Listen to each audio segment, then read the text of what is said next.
Hi, this is Paula Waterman with Waterman Team Realty, and I'm here with my handsome fella, Chris Waterman of the Denver Mortgage Guy.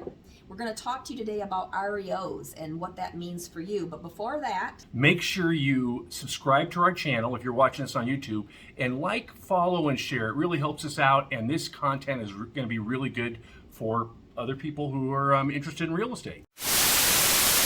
our question today, Chris, is what is an REO? What does that actually mean? REO properties are basically foreclosed properties. REO means real estate owned, and it's typically a property that's owned by the bank or by the lender that had the mortgage on a property. So we're going to see a lot of those come up pretty soon, right? Because of the forbearance program. There was some debate earlier this year if we were going to see a lot more foreclosures here in 2022, and now we're going into the fourth quarter of 2022, and we're starting to see definitely more foreclosures. During COVID, if you owned a home, more than likely you were offered the option of a forbearance, which means to have delayed payments. And we knew people that didn't make a payment on their mortgage for 12 months or more. Mm-hmm. So what does that mean? If they're not making their payment, does it mean they don't owe it? So what happens is a lot of people kind of got behind the eight ball, right? Because depending on your lender, they could take everything that you owed, tack it onto the end of your loan, and then you just keep paying it. They could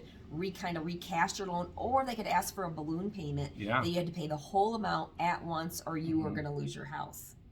Yeah, and the people that chose to basically add it to their payment, so if they didn't make a payment for 12 months, they would divide that up by that amount by 12 months and add it to your current payment. Well, if it added an extra $500,000 a month, that's really hard for a lot of people to afford. Yeah, especially in this economy. Especially in this economy when with inflation, where gas is double, groceries are up, everything is more expensive nowadays, and most people's income has not increased with inflation. Yeah, and so what we're seeing is a lot of REOs come on the market. We're seeing some more foreclosures. Some of you who are interested in maybe buying an investment property or picking up a property that's distressed or a little bit under the market value, that now is the time to look at that. We see that coming up a little bit more. Chris and I have a bunch of programs for investors.